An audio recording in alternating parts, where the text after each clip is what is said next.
Hi guys, and welcome back to the channel. In today's video we're talking about inflation, and we're talking about how it's not very good for anybody, including homeowners or renters, and I'm going to explain that in this video very quickly.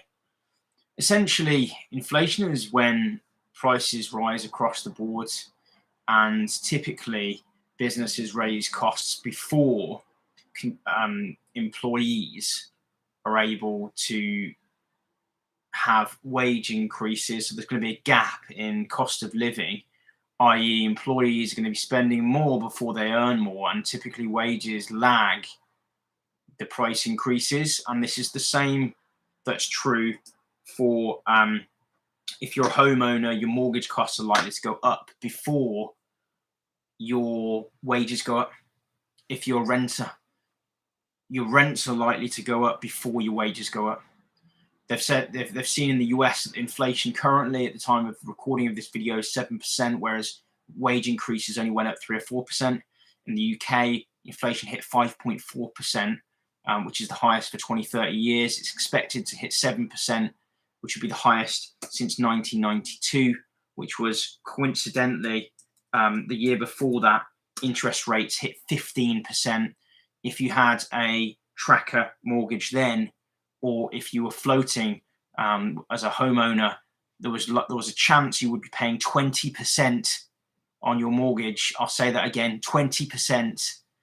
There's urgency in my voice because people don't necessarily see that this could be a potential outcome for this year, that interest rates go up. People are already talking about the doubling of interest rates from 0.25% to 5% in February. There's nothing stopping inflation going up above 7%. In 1991, when interest rates went to 15%, inflation was only 9%. So we're potentially only 2 or 3% away from the expectations of economists. Economists are suggesting 7%. As soon as it hits 9-10% inflation, where's the interest rates going to go? I'm going to read you some information from the Telegraph, which is published by Matt Hancock. He says that not since the Second World War has we had this amount of economic impact. This is what he's talking to, is the increase of money supply, which was in the UK was double that of the financial crisis. The government took out bonds to pay for the economic stimulus packages in the COVID-19 outbreak that was double the amount of the 2008 financial crisis. And that was the biggest since Second World War. Fifth of all government bonds, gilts, have been issued in the last 2 years. Debts have to be paid, he says. So we've got a squeeze on government finances. And as I've already said, in Britain at the moment, we're at a 10-year high of inflation, but it's expected to rise to the highest rate in 30 years. So this has a problem for interest rates. He's talking about homeowners that have become used to having a low inflationary environment, having low interest rates on their mortgage. I think this is exactly why a month ago, one day before interest rates went up, I fixed my mortgage. This is with Accord Mortgages, which is great, by the way, if you're a freelancer. Accord mortgages are good if you're a freelancer, and if you have more than one mortgage, which I will have, Accord are pretty good at the time of filming. Anyway, if you haven't fixed your mortgage rate, you might want to consider doing so. Do a budget, see how much you could afford. Could you afford interest rates if your mortgage went up to 5% or 10% or higher? Could you afford that?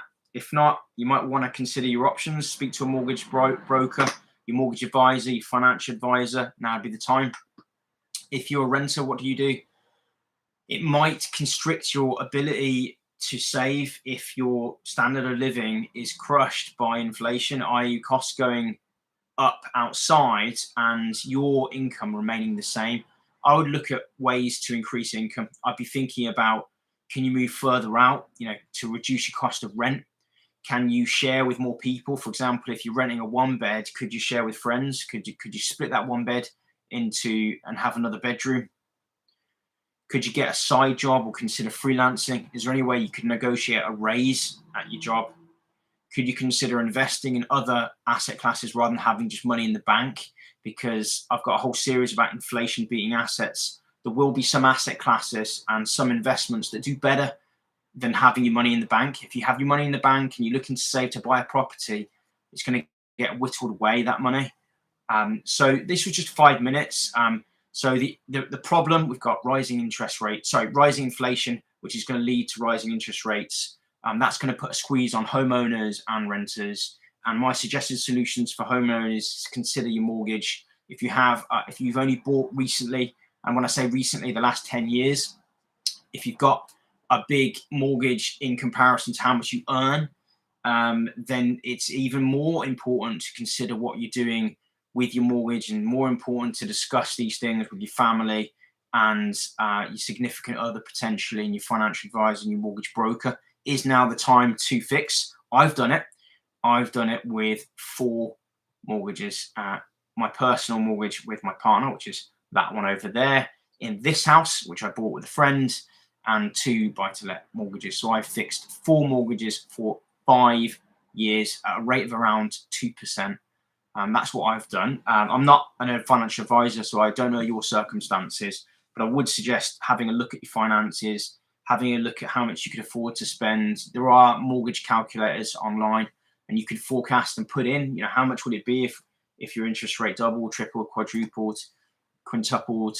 How much would you be paying? And for renters, you can be further out. You can consider a lodger. You can consider freelancing. And for everybody, you consider looking at ways to beat inflation. Looking at getting more from your assets, and with my inflation beating asset series, or looking to learn more about investing. I've got tons of videos that are going to be coming out about that, how you can learn to research investing. It is not for the gilded class. It's not for it's for everybody. Investment and learning about investing is something that anybody can do, and I think everybody should be doing. I think they should be teaching it in schools. They're not. So this is why I'm doing it on YouTube.